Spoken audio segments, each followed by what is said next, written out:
Gold's Frontline to Exilium, or better known by its abbreviation GFL2 to most of you, is a brand new 3D strategy RPG playable on both mobile and PC. With its non-photorealistic and physically based rendering, it not only creates a unique art style, but also very realistic physics. The latest patch, Part 2 of Interstice of Reminiscence, introduces the new T-Doll Jiangyu to the game. The patch is available starting September 25th, grants you a massive 34 free pulls from signing in and playing the version events, and if you haven't experienced the Interstice of Reminiscence event yet, you will also get Mosen Nagin's free outfit and an additional 10 free pulls on top. With the help of those free pulls, Jiangyu is here to support your commander to build your electric team much more comprehensively. Speaking of the commander, if you are new to the game, what even is a commander? Good question, so before we talk more about the new T-Doll Jiangyu, let's take a look at what GFL2 even is in the first place.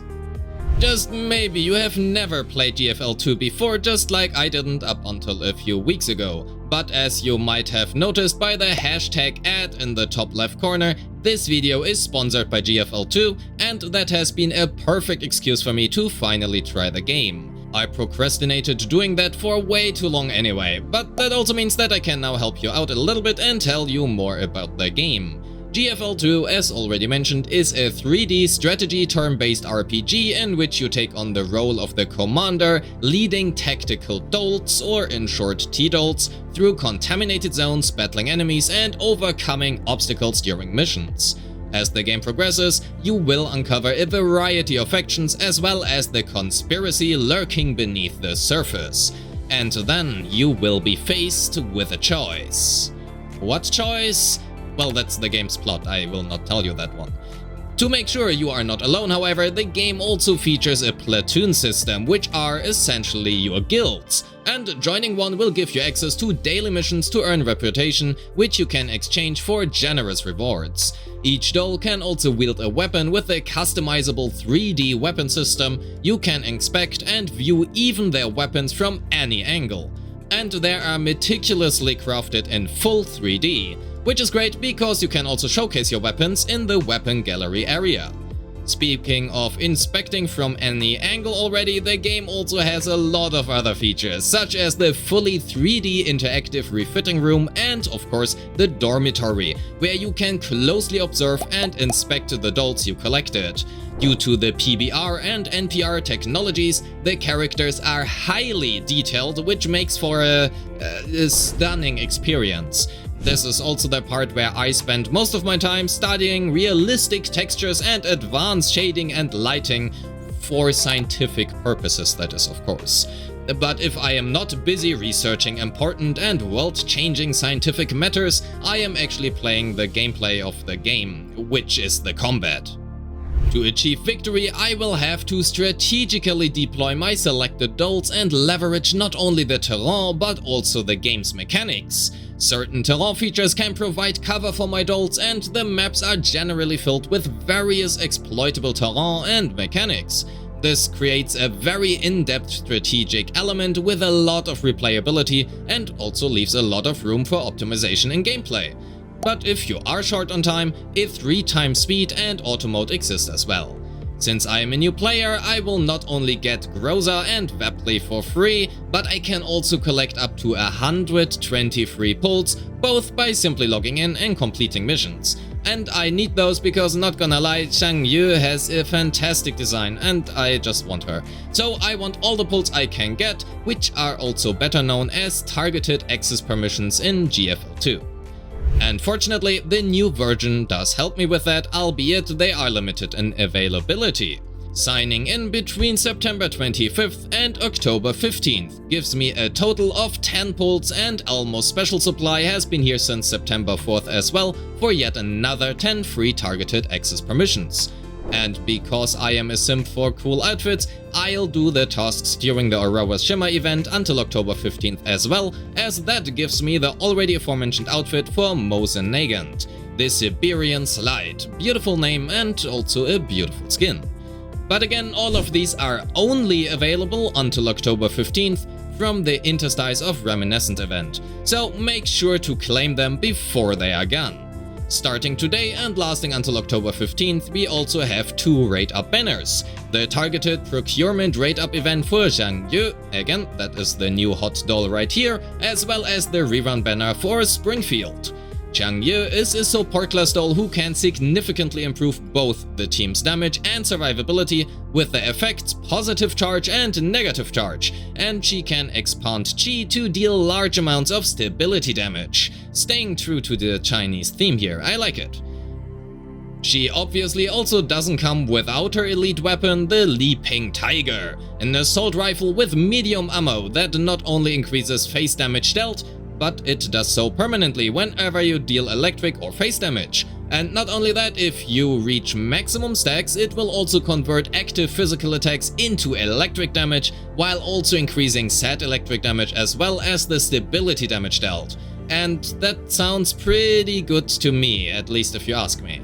As if you likely expected, or maybe not, but Jiangyu comes also with her own for a limited time discounted outfit, again only up until October 15th. Jiangyu's martial arts raindrop cleaving blades. I really should start taking notes of the namings, why do they actually sound so freaking cool? Anyway, it also comes with interchangeable accessoires, and I realize I haven't actually talked about that one, but you can freely switch out her hairbands, tops and also socks. And because just a new outfit for Jiangyu is not enough, the new SG weapon skin Annihilating Arc is here at a limited time discount as well. And as it is nothing new by now, starting September 25th, again, that is like today, so stop watching this video and go download the game using my link in the description. Up until October 15th, we also have a new major themed event, Interstice of Reminiscence Part 2. It comes with the limited time events Assault Simulation and with Mech Tempo.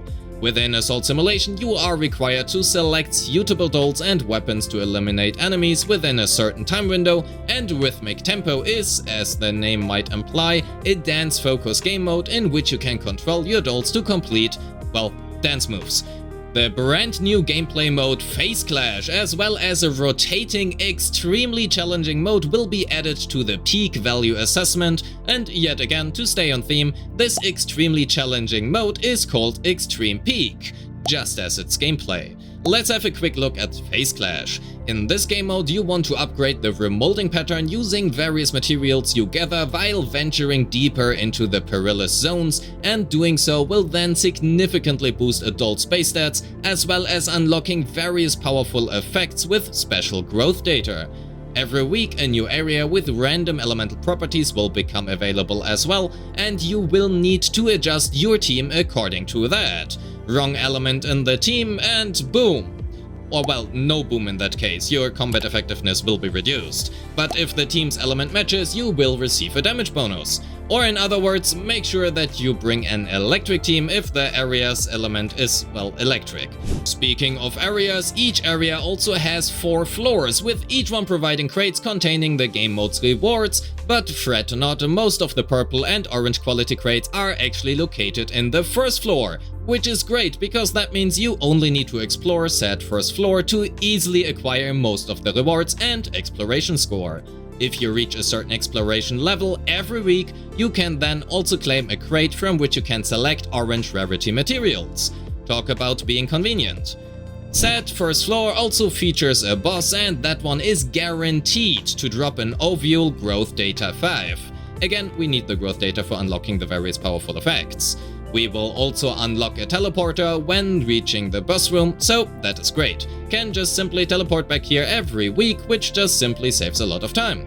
And if you think I already spoiled everything, don't worry, there is a hidden Easter egg in each one of the floors in every single area and also every week. So yeah, you will always have a little bit of surprise here in your every week's exploration, which is Peak. Just not as peak as Extreme Peak, the new challenge mode. Starting September 30th, said Extreme Peak will be added to the peak value assessment, featuring 3 stages every fortnight, where you can choose your preferred frenzy level. But I don't want to spoil everything for you. Actually, I lied. The Crossroads challenge also gets its newest boss, Oljefat? Well, this guy. Okay, but now I will really stop spilling everything for you. If you're interested in story-related features, however, you can explore those by yourself now using the Past Events tab and revisit stories such as Macchiato's event, which will be the very first event in this tab. Having talked so much about all the cool stuff the new version features, why don't we now go and actually check out Jiangyu? Look, she's so cute, she's playing with her teddy bear. I wish I would be that bad. Maybe we should look at another doll which is just a little bit less punchy. Let's head over to the refitting room and see which character we might can share. Holy demonetization. I need to actually fully censor this. Better to go back to the dorm. All of the jokes aside though, the animations are actually insanely well done and just simply show how much love the devs put into the animations and models. Some of the skins also have some special animations as well, such as this one, and it is honestly pretty likely that you have already seen this one before. It has a lot of details to it. Jiangyu's new outfit also has an exclusive animation for the dormitory as well, and to make sure she is training hard, we are probably better off leaving her alone to her training and instead spend our time with one of the other girls. And don't try that at home, kids, this is a game and it will not end well for you in real life. Probably, that is. You can also gift your characters, gifts to increase their affinity level, which in turn also grants you base stats for the combat part, at least up until level 5. Speaking of which, I nearly forgot that there is actually combat in this game, but who needs combat if we can just look at the characters and weapons anyway? I'm honestly not sure which doll is my favorite, as I'm currently pretty torn between Klukai, Macchiato, Kolfner and Nemesis. Klukai is just such a cool character, and that's not just because I'm a sucker for ponytails, but her outfits are also just a pleasure to look at. And cannot forget Macchiato, of course. Personally, I like the ballroom outfit the most, it just has such a distinguished look to it. Nemesis is honestly just really cool, and Kolfner is just relatable because this is me in the morning after I get up, and this is me after work, which means me in about 10 minutes because I am now up since over 20 hours and honestly tired as hell. And with that, we have experienced everything the new version has to offer. Just kidding, of course, this was really just a small part and an overview. You should definitely try this for yourself instead. Use my link in the description or the pinned comment and download the game today. I promise you, you will not regret it. And also make sure to follow the game's social media as well for the latest updates so you don't miss out on anything. Thank you GFL2 for sponsoring this video, and with that, I wish you a great day. Peace!